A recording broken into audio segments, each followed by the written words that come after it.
댓글로 갑시다. 오늘은 26번째 시간이죠. 욥기에 대해서 함께 말씀을 배우고자 합니다. 욥기는 욥기의 주인공이죠. 욥의 이름을 따서 욥기라고 하게 되고요. 히브리어 성경, 라틴어 성경에서도 다 그 제목이 욥의 이름을 그대로 제목으로 하고 있습니다. 저자는 성경에도 힌트가 나타나지 않고요. 누가 지었는지 근거는 전혀 없습니다. 하지만 그 내용으로 봐서 성경학자들은 욥이 지었을 것이다, 엘리후가 지었을 것이다, 이게 욥기 나오는 사람이죠. 아니면 모세, 솔로몬 혹은 에스라나 선지자 중 하나가 지었을 것이다 추측하기도 합니다. 이 분들이 다 그 시대가 다 달라요. 욥기 언제 지었는지도 모른다는 거예요. 단 이 욥이라는 사람은 아마도 족장시대, 그것도 아브라함 시대의 사람일 것이다. 아브라함 시대, 아브라함이 언제쯤 주로 활동했죠? BC 2000년경 경의 사람일 것으로 추측을 합니다. 이 근거는 굉장히 많습니다. 욥기 안에서 찾을 수 있는 근거들이 굉장히 많고요. 기록 목적은 한마디로 의인이 당하는 고난에 대한 문제입니다. 의인이 왜 고난을 당할까? 착하게 바르게 살았는데 왜 고난을 당할까? 이 문제는 동서고금을 막론하고 다 고민이죠. 이 문제에 대해서 철학적, 신학적 답을 준다. 그래서 중요한 것은 신학적 답은 당연히 성경이니까, 철학적, 성경 전체에서 가장 철학적인 책이라고 하면 당연히 욥기입니다. 이 욥기는 철학적인 내용이 굉장히 많아요. 그리고 그 형식도 욥, 시편, 잠언, 전도, 아가서, 이 5권이 시가서라고 하잖아요. 시가서라는 말은 주로 시, 운문이라는 말입니다. 그죠? 시로 이루어진 책이란 말이에요. 시편은 완전히 시지만 잠언이나 욥기 같은 경우도 시로 많이 이루어져 있어요. 그리고 이걸 어떻게 알 수 있냐면 히브리어 성경을 보시면 이것이 연과 행이 있는 시로 그렇게 쓰여져 있는 것을 보게 됩니다. 한국 성경에서는 다 이렇게 풀었으니까 잘 표가 안 나는데 원어 성경을 보시면 이게 시라는 것을 분명히 알 수가 있습니다. 욥기도 대부분의 시입니다. 물론 이제 스토리가 1, 2장하고 마지막 장이 조금 있지만 대부분이 시로 이루어진 책이고요. 주제는 의인이 당하는 고난과 축복. 고난으로 끝나는 게 아니라는 거죠. 그죠? 의인은 하나님의 복이 있다라는 것을 가르쳐 줍니다. 계호는 1장, 2장과 마지막 42장, 이게 이제 우리가 알고 있는 욥기의 스토리입니다. 욥이라는 사람이 잘못한 게 없는데 고난을 당해서 어려움을 겪었지만 결국은 하나님이 배로 갚아주셨다. 이게 1, 2장 내용하고 마지막 42장 내용이에요. 나머지는 뭐냐? 대부분의 내용은 보십시오. 다 논쟁이에요. 논쟁. 변호도 사실은 논쟁이죠. 그죠? 처음에는 하나님과 사탄이 논쟁하는 장면. 그 다음에 욥의 세 친구들과 논쟁하는 장면. 그리고 욥의 마지막 변호, 이것도 이제 스스로 논쟁하는 거죠. 그리고 엘리후라는 사람이 등장해가지고 또 논쟁을 합니다. 그리고 마지막에는 38장부터는 하나님이 나타나셔가지고 욥과 말씀하시고 결론을 내려주는 장면이 나타납니다. 하나님이 직접 등판하셔서 말씀하시는 것이 욥기의 특징입니다. 내용들을 보시면 알겠지만 스토리는 1, 2장과 마지막 42장, 그리고 대부분은 다 이 논쟁이 다 철학적입니다. 물론 철학적은 신학적과 연결이 되겠죠. 그죠? 그래서 이제 어떤 지혜에 대한 갈구. 그래서 욥기를 지혜서라고 보통 그렇게 부르죠. 시가서 혹은 지혜서라고 부르는 게 이 의인이 당하는 고난에 대한 문제. 이건 굉장히 사람에게 있어서 중요하고 또 고민되는 문제인데, 이 문제를 철학적으로, 신학적으로 풀어가는 책이 욥기다라고 말할 수가 있습니다. 욥의 연대기는 아마 족장시대에 욥이 살았을 것이다 라고 말씀을 드렸고요. 이때가 BC 2000년경이고, 욥기 저작은 아까 말씀드렸듯이 다양합니다. 그죠? 만약에 모세가 지었다면 이쪽이고, 솔로몬이 지었다면 이쪽이고, 또 선지자 중에 하나가 지었다면 이쪽이고, 뭐 에스라가 지었다면 이쪽이고. 그러니까 언제 저작했는지는 알 수가 없지만 어쨌든 욥의 이야기는 계속해서 전해져 내려오는 약간 전설 같은 이야기, 그런 구전 스토리라고 말할 수 있겠죠. 이런 이야기들을 모티브로 하나님께서 감동하심으로 지은 성경이기 때문에 이것도 온전한 성경이다라고 말할 수가 있겠습니다. 욥기의 구조를 볼까요? 아까 제가 개요를 설명하면서 1, 2장은 스토리를 했죠. 그리고 마지막 42장에 그것도 7절부터입니다. 42장 뒷부분은 스토리입니다. 이 산문이라고 하는 스토리예요. 스토리. 그래서 우리가 잘 알고 있는 욥기의 모든 스토리는 이 내용입니다. 1, 2장 그리고 마지막 42장. 나머지는 다 논쟁입니다. 논쟁. 욥과 세 친구들이 나누는 논쟁들, 엘리바스, 빌닷, 소발이라는 이 세 명의 친구들이 욥과 계속 얘기하는 그런 논쟁들입니다. 세 번에 걸쳐서 이 세 친구들과 대화에 치열한 논쟁이 이루어지고, 그리고 28장에는 27장에 이제 욥이 답변을 하고 난 다음에 28장에서는 지혜의 노래라고 하나님의 지혜를 찬양하는 그런 스토리가 운문 시죠. 시가 삽입이 된 후에 그 뒤에 이제 이 욥의 독백으로 시작해서 이 엘리후라는 사람이 이제 본격적인 그런 변론을 하게 되어지고, 그리고 하나님이 나타나서 결론을 내어줍니다. 그러니까 앞에는 세 친구들, 그 다음에 뒤에는 엘리바스와 하나님, 그리고 마지막에는 결과. 그래서 처음과 끝이 스토리고 가운데가 이 논쟁인데, 처음에는 세 친구들과의 논쟁, 뒤에는 엘리후 또 하나님과의 그 이야기, 대화, 논쟁이 나타나고 있습니다.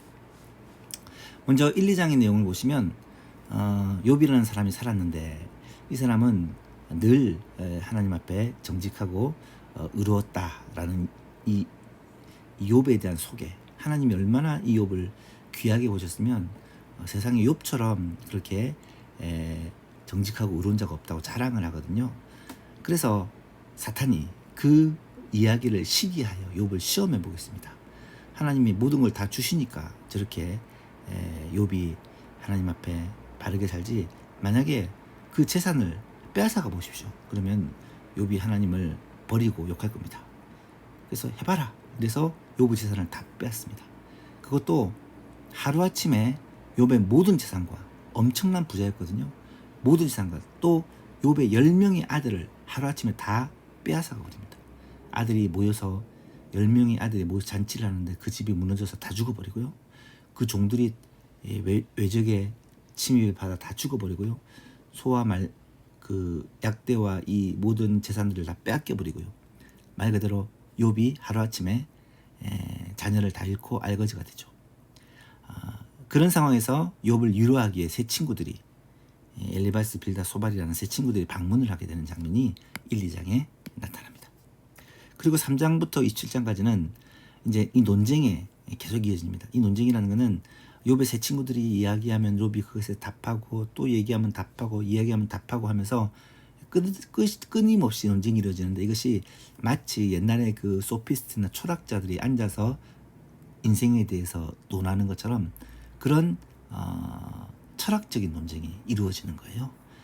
세 번에 걸쳐서 4장부터 14장까지 한 번, 14장부터 21장까지 한 번, 22장, 23장까지 한 번, 이 세 번에 대해서 논쟁이 이루어지는데, 이 세 친구들의 좀 특징을 보면, 엘리바스라는 친구는 주로 이제 신학적인 내용을 가지고 욥을 압박을 합니다.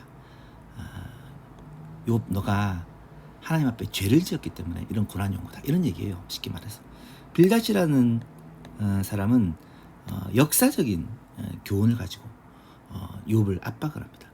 소발이라는 그 사람은 도덕적인 기준을 가지고 욥이 진짜 의로운 게 아니다, 이러면서 자꾸 이제 욥을 압박을 하죠. 그래서 결국 이 세 친구들이 말하는 것은, 네가 회개하고 하나님을 다시 전적으로 의지하면 하나님께서 회복을 주실 것이다. 맞는 말인데 지금 욥의 상황에 맞는 말은 아니라는 거죠.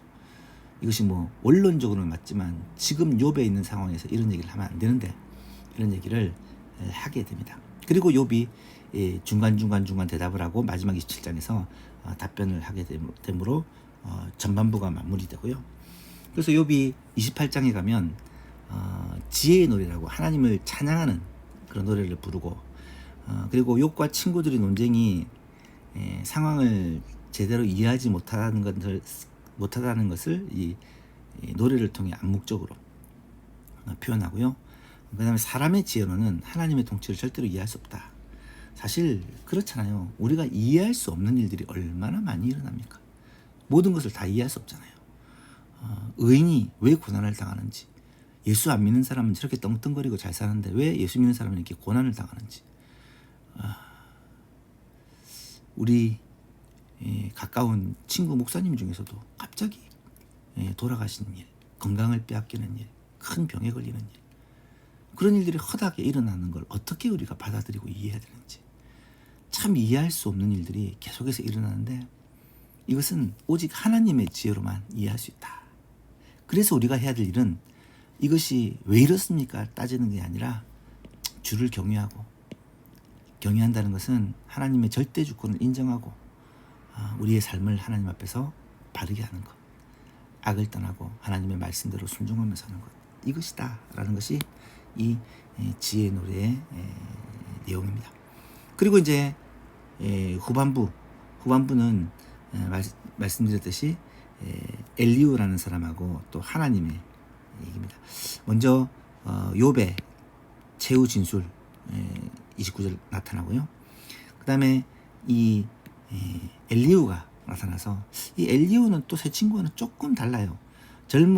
굉장히 젊은 지식인이라서 그동안 이 대화에 끼지를 못했는데 좀 통찰력을 가지고 좀 지혜도 있고 또 하나님에 대한 그런 좀 지식도 있어서 그렇게 좀 새 친구에 비해서는 수준 높은 의견을 얘기하지만 하나님 보실 때는 이 엘리우도 결국 인간의 수준, 뭐 어떤 학자들은 이 엘리우를 어떤 신적인 존재로 보기도 하지만 그렇지 않습니다. 이 엘리우도 결국 인간의 수준에서 좀 현자의 입장에서 조언을 하고 이야기를 하는 것입니다. 그리고 나서 하나님이 등장합니다. 38장에 하나님이 등장해서 하나님이 욥과 세 친구들 이들을 꾸짖으면서 하나님께서 하시는 일들에 대해서 너희들이 다 깨달을 수 있느냐 하면서 하나하나 묻습니다. 한마디도 대답 못해요. 하나님께서 하시는 모든 일들에 대한 자연 질서부터 시작해서 뭐 통치, 원리, 식물과 동물과 뭐 모든 현상들에 대해서 대답을 못하는 거예요. 하나님께서 하시는 일이니까. 그래서 하나님은 너희 지혜로 다 이해할 수는 없지만 우리가 할 수 있는 것은 결국 하나님을 경외하고 악에서 떠날 때 하나님께서 우리에게 은혜를 베풀어 주신다. 하나님께서 결판을 내고 그래도 하나님은 욥의 손을 들어줍니다. 욥이 선하다, 욥이 의롭다라고 하나님께서 욥의 손을 들어주시고 그 대가로 욥이 용서하죠. 친구들을 용서하고 위해서 기도할 때 하나님께서 친구들의 죄를 사하시고 욥도 하나님의 은혜로 말미암아 회복되는데 전보다 더 놀라운 회복, 더 풍성한 회복을 맛보게 되죠. 결말입니다. 하나님은 친구가 아니라 욥이 옳았다고 판결을 하시고 욥은 여전히 고난 가운데 있지만 친구를 용서하고 그들을 위해서 기도합니다. 이것이 욥의 의로움이죠. 욥은 의로움은 보상을 받는데 악에서 떠나 하나님을 경외하는 자들은 온전히 회복시키신다. 복이 빠졌네요. 회복시키신다는 그런 교훈을 줍니다. 욥의 회복은 참된 지혜의 확증이다. 말했죠. 참된 지혜란 뭐라고요? 하나님을 경외하고 악에서 떠나 의로운 삶을 사는 것이 참된 지혜라는 거죠. 이 지혜를 보여주는 것이다. 결론입니다. 인간이 하나님을 사랑하고 의지하는 자는 고난 중에라도 하나님을 끝까지 의지하며 인내할 때 이것이 우리들의 어떤 신앙의 증명이다. 그리고 인간의 지혜로는 결코 하나님의 통치를 전부 이해할 수는 없다. 대부분 이해할 수 있겠죠. 하지만 전부 이해할 수 없다. 이해할 수 없는 일들이 일어난다는 것. 그런데 이해할 수 없더라도 하나님을 신뢰하고 악에서 떠난 하나님을 끝까지 경외하는 이것이 참된 지혜다. 이것을 보여주신 분이 바로 예수님인데, 고난을 통해서 순종을 배우셨고 하나님은 예수님을 가장 낮은 자리에서 가장 높은 자리로 회복시키셨다. 우리에게도 그것을 약속하고 계신다라고 말할 수가 있겠습니다. 그렇습니다. 이 욥기라는 것은 대부분이 이 시로 되어 있어요. 앞에서 말씀드렸지만 1, 2장하고 마지막 42장 그 스토리만 산문으로 되어 있고 대부분은 시로 되어 있는데, 이 시를 통해 인생에 대해서 또 이 시를 통해 어떤 지혜에 대해서 그렇게 논증하고 변론하고 뭐 서로 막 이게 치열한 이 논쟁이 벌어지는 장면이 나타납니다. 그래서 이런 것을 통해서 하나님의 절대 주권에 대해서, 그리고 인생의 그런 삶에 대해서 우리가 다 이해할 수 없는 우리 세상에서 일어나는 일들에 대하여 철학적으로 생각해 볼 수 있는 책이고, 또 신학적으로 하나님의 뜻을 분별하며 생각해 볼 수 있는 그런 책이다라고 말할 수가 있고요. 성경 가운데 어쩌면 이해가 제일 힘든 책이에요. 저도 욥기를 여러 번 읽고 여러 번 설교도 했지만 어려워요. 어렵지만 그 가운데 하나님께서 주시는 그런 교훈을 얻게 되고, 특히 이제 결론이 무엇인지를 정확히 알아야 이 욥기를 이해하는 데 도움이 된다는 거죠. 어쨌든 욥기를 한번 읽어볼 수 있기를 바라고요. 그런 어떤 전체적인 이 포맷을 가지고 욥기를 한번 쭉 읽어보았으면 좋겠습니다. 욥, 시편, 잠언, 전도, 아가, 이 시가서, 이 지혜서가 사실은 계속 읽고 묵상하면 우리에게 굉장히 큰 도움을 줍니다. 시편, 잠언은, 시편, 잠언, 전도서는 지금도 유대인들이 그렇게 사랑하고 있는 책들입니다. 그래서 여러분도 시간이 되면 시편, 잠언, 전도서 이런 지혜서를 하루에 한 장 정도씩이라도 꼭 읽어가는 습관을 기르면 이런 성경을 통해 우리에게 주시는 하나님의 특별한 지혜가 있다라는 것을 알 수가 있게 됩니다. 그래서 욥기 어렵지만 한번 이번 기회에 잘 읽어보는 기회가 되었으면 좋겠습니다.